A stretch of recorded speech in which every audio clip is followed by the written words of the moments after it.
Hi everyone! This presentation covers Chapter 11, Dissemination, in the textbook Big Data for Epidemiology, Applied Data Analysis Using National Health Surveys. This is part 1 of the chapter, which focuses on presentations. Here's an outline of Chapter 11. Section 11.1 is an introduction. Section 11.2 covers abstracts. Section 11.3 covers presentations. These 3 sections will be covered in this presentation. In Part 2, I will discuss manuscripts in Section 11.4. Section 11.5 will include writing tips and tricks. Section 11.6 will be a summary, and Section 11.7 will include references. Section 11.1, Introduction. Reporting and disseminating results is the final step in the research process. So your research is not completed until you take what you found and disseminate those results by writing an abstract, presenting at a conference or some sort of professional meeting, and writing up a manuscript for publication. This chapter includes details on how to disseminate results by abstracts, presentations, and manuscript based on some previous published curriculum models that I have been involved in the past. So it will emphasize using those prior curriculum models, but structuring and reframing the concepts to focus on studies using secondary data from national health surveys. Section 11.2, Abstracts. Abstracts are brief summaries of research projects. So these are used for preliminary research, so it could be that you are submitting for a conference in the middle of a study and you have some preliminary data. It could also be for completed research, and this would be at the end of the study where you want to present your results prior to publication. Typically, abstracts are also published at the beginning of research manuscripts. And before they are submitted to manuscripts, they're usually submitted to professional organizations for presentation at a scientific meeting.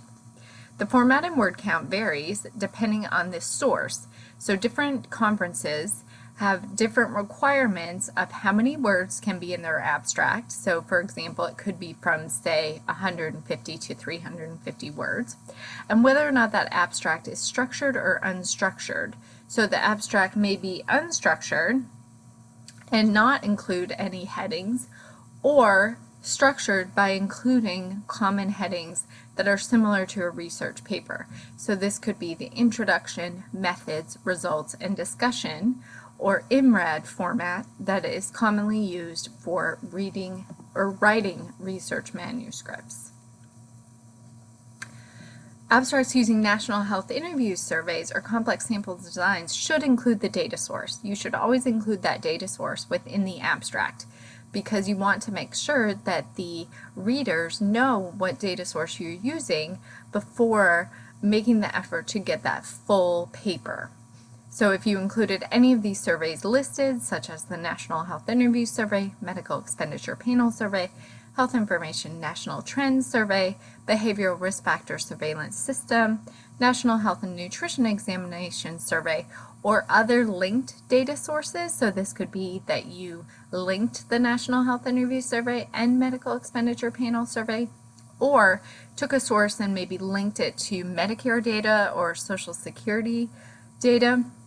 You want to make sure you include what those sources are, and it's better to put the entire name of the survey in the abstract if you can, just in case someone's not familiar with the abbreviation. I know that takes up your word count, but it's helpful for the reader to know exactly what you're presenting. Also, if you included different years of data, you want to make sure you include the years as well so that people know the relevance and the recency of the sample that you created. So Table 11.1 includes some sample abstract requirements for professional meetings accepting abstracts for research using secondary data. So these are some of the conferences that I present to and I submit abstracts to as part of the research process. The first column is Academy Health. The second is the American Public Health Association, and the third one is the Gerontological Society of America. As you can see, the first column for Academy Health they have a very long abstract compared to the others. So they allow you to include 500 words. And then they have some more specific headings where they want you to delineate the research objective, study design, population studied, principal findings, conclusions, implications for policy or practice. And they do not have any additional requirements. Whereas the American Public Health Association only allows you 250 words, and that includes background, methods, results, and conclusions. And so instead of the introduction, they include the background. Instead of a discussion, they include conclusions. And they also require at least one learning objective, so something that the audience will leave with at the end of the presentation. Something that is very concrete that they will have learned is what you want to include as a learning objective. So on the other side, we have the GSA, the Gerontological Society of America, and their word limit is also 250. However, they do not want headings. So they want the same information that is included that APHA has, but they want it condensed into a short paragraph. And they expect one learning objective as well. Now, the call for these abstracts typically comes out at the beginning of the year. Right now for Academy Health, their abstracts were due mid-January. I believe it was January 11th or January 18th. This year, the American Public Health Association is actually soliciting abstracts right now, and they are due, I believe, in March, and the same with the Gerontological Society of America. Then once you submit your abstracts, the abstracts are often published on the organization's website as part of the scientific program. So you submit the abstract. If the abstract is accepted, then part of the actual meeting program includes the abstracts. So here's an example of a presentation titled Disparities in Cognitive Limitations with and Without Diabetes Among Arab American Immigrants Compared to Other Racial and Ethnic Groups. This abstract was presented as a virtual poster presentation in October of 2021. And so here I've included the link to the abstract, which is available on the website to anybody. But abstracts can also be published in supplementary journal issues. So the Journal of the Innovation and Aging Journal publishes abstracts from the conference from the Gerontological Society of America. So here's an example of disparities in cognition among U.S. and foreign-born minority populations with and without diabetes. This was presented in fall 2021. This was an oral presentation, and then that abstract was actually published within the journal in December 2021. So it could be for early career investigators as well as students may be interested in submitting to conferences where they actually publish their abstracts so they have a reference point for the future. Table 11.2 includes examples of abstract publications after presentation at professional meetings. So in the top three, these are studies that were published in GSA and Academy Health. These are studies that were presented in 2021, 2020, and 2019, all related to Alzheimer's disease and cognitive health among Arab Americans compared to other groups. The first title actually is talking about caregiving experiences using data from the National Study of Caregiving. Now when you get down to the bottom three here, these are actually primary data collections. So the top three surveys, or the top three abstract examples that I've presented, are from secondary data analysis sources. However, it doesn't have to be from secondary data analysis. The bottom three were done by students and residents who I worked with in the past, and they publish abstracts in the Journal of the American Academy of Physician Assistants, the Journal of the Academy of Nutrition and Dietetics, and the Journal of the American Geriatric Society. Section 11.3, presentations. So presentations are done by poster or oral presentation, or could be done virtually or in person. They allow researchers to obtain feedback and make modifications prior to publication. So You may go to a conference, whether it's virtually or in person, and have the ability to network and learn about similar research studies that are going on. And then you may be able to make some modifications and some changes based on the feedback from your peers that you may not have thought of. In this section, I'll provide a brief overview of poster and oral presentations with some examples. Then I'll also include a brief section on the impact of COVID-19 on presentations at professional scientific meetings. Section 11.3.1, Poster presentations. Poster presentations have been used at professional meetings in the United States since the 1970s.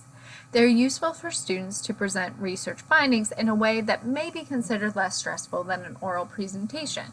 When I've worked with several students in the past or new investigators, they may be less likely to want to go up and stand in front of an audience and talk for 20 minutes with everyone staring at them. However, they may be more encouraged or maybe less stressed out by asking them to stand next to a poster and have people walk by and talk to them and ask questions. Poster presentations are typically created in Microsoft PowerPoint slides or an affiliated program on a different computer software. And they're usually pretty large. They're usually about 3 feet by 4 feet. They can be done in landscape formats or vertical formats. Figure 11.1 is an example of a landscape poster. This was presented at the 2021 Academy Health Annual Research Meeting. Here you can see on the poster it has a mixture of text and figures and tables. It is a little busy, I would say. So one thing about when you create your poster presentations is it's a little bit hard to get all of the information that you want on the poster without making it too busy. So I try to include some white space within here so that you're able to actually see certain areas. I also included some spacing between the bullet points to try and break up some of the text. Then figure 11.2 is a vertical poster example. This is from the 2012 Association for the Study of Medical Education, or ASME, conference that was done in Brighton, England. So I worked in England for a few years, and while I was working there, when I did presentations, typically they were done vertically. So they include the exact same information, they include the same format, including the same sections, using figures, tables, and text, but they're presented vertically instead of horizontally. So some of the benefits of poster presentations are you can reach a larger audience. It may be easier to engage in conversation and network with professional contacts. It may also allow the reader to view multiple points of entry. And a poster presentation can be considered a condensed version of a paper or illustrated abstract. So some of the ways that posters can be presented are in a large room. For example, the American Public Health Association often has a large exposition where multiple people go and they bring a lot of different things about their products, about their schools, about different community organizations. There's a lot of swag you can pick up at an APHA expo. Little ice packs, pens, candy, sometimes free journal articles. You can buy t-shirts, you name it. There are many different things there. And then in the back, pre-COVID, there was always multiple rows of poster presentations, big large 3x5 landscape presentations. And what they would have is they would have people put them up for a long period of time. And so they may stay there without someone actually going and being next to it. And so people can go to the expo and then they can actually go and look at the poster presentations without anyone being there. Then you can say maybe you take a picture on your phone and have the contact information. As long as the contact information is on your poster, then people can contact you in the future if they have questions. Then there's usually a designated period where maybe 1 hour where the researcher is supposed to stand by their poster, and then people can come and ask them questions. So if they were walking around by themselves earlier and taking their time looking at the presentations, they may have sort of jotted down a few of the different ones that they liked so that they can go back and actually ask the researcher about it.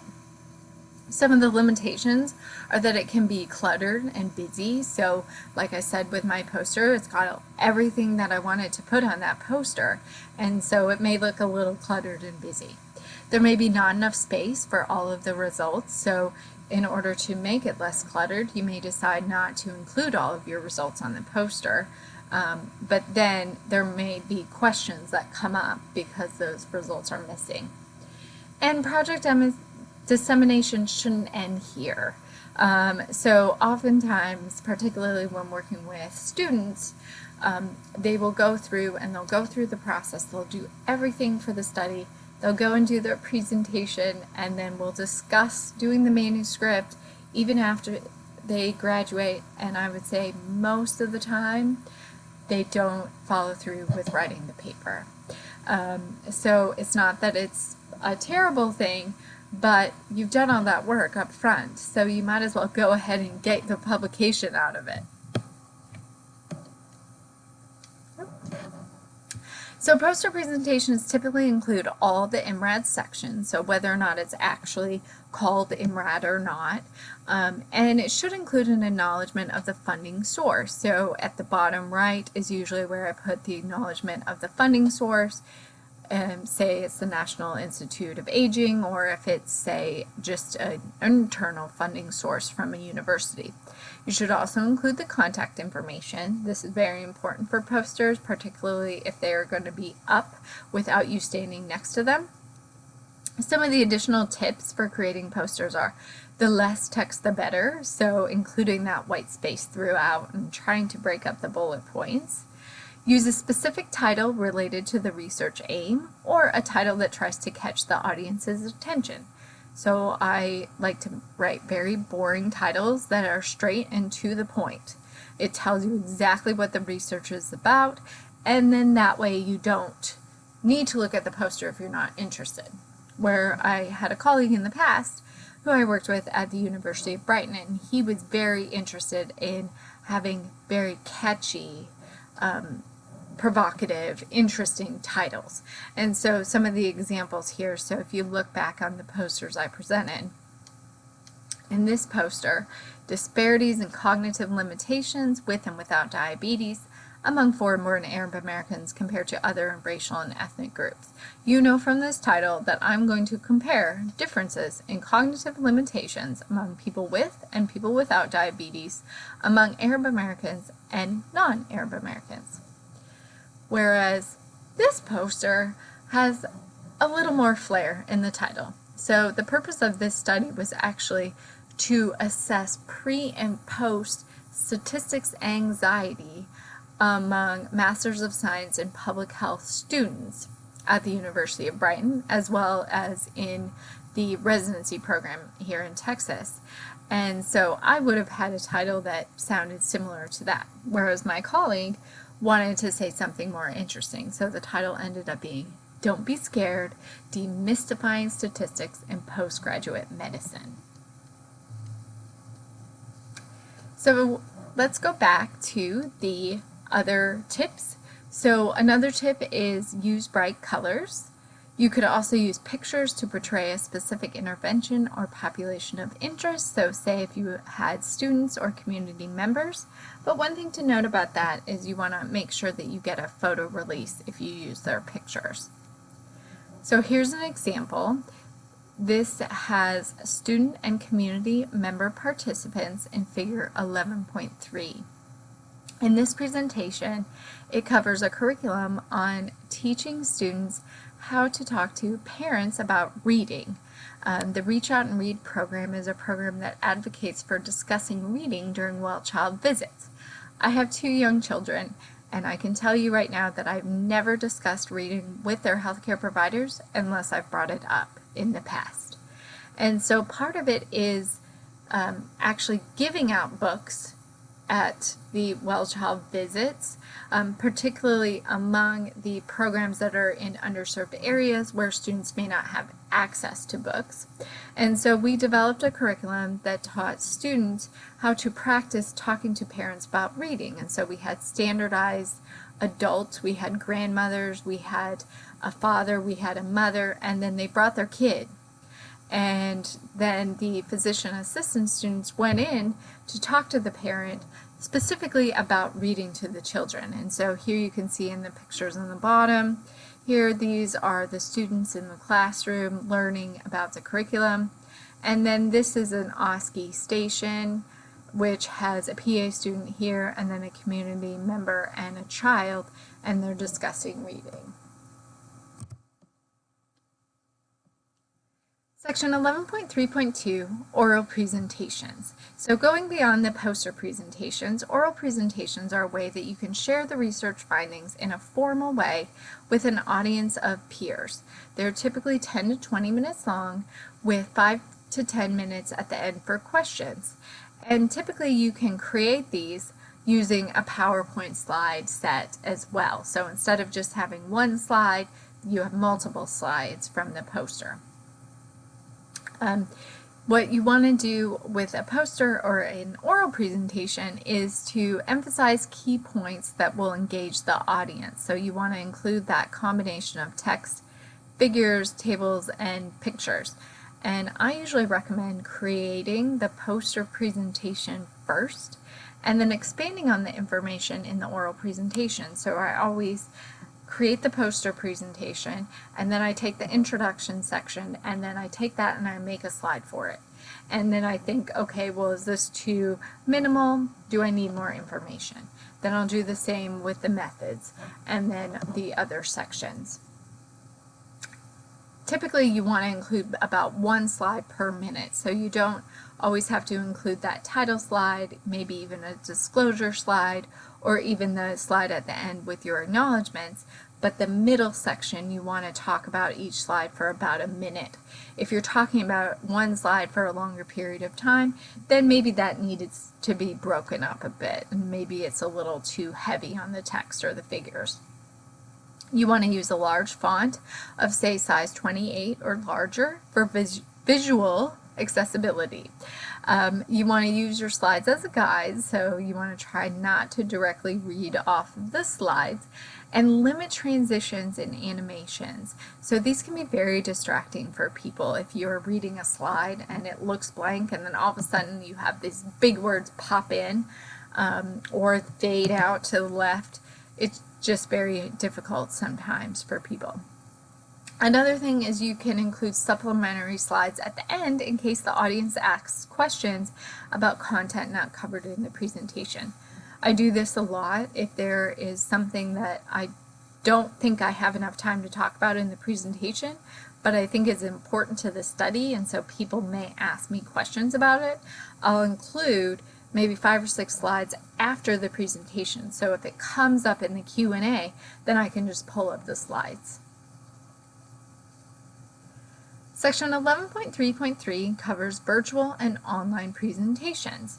So the COVID-19 pandemic has shifted many professional meetings, particularly in 2020, and some in 2021 were moved to online only and or hybrid using online platforms. And so there were many different ways that these presentations were adjusted. So it may be that the presentation for the conference used existing platforms. So they may have had people post posters to Twitter or other social media sources, or used existing video conferencing programs such as Zoom. They may have also created their own meeting portal. I would say that in spring of 2020, I had a few conferences coming up in the summer. One of the conferences was Academy Health, and it was supposed to be in June in person. And instead of having it at the same time in June, they actually just pushed it back a little bit because they needed that time to create their meeting portal. And so I ended up presenting at the end of July. But then another presentation was scheduled overseas. It was supposed to be in Austria in September, and they had enough time to get everything set up so that they could just do it at the same time overseas, but it was virtual. And so when you do the virtual presentations, they're either live stream or pre-recorded.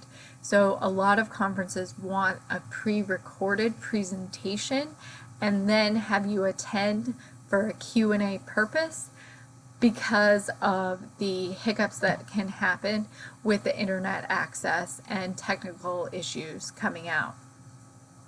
I expect this will be a mode of dissemination beyond the pandemic. I think that many conferences will allow in-person as well as a virtual participation going forward.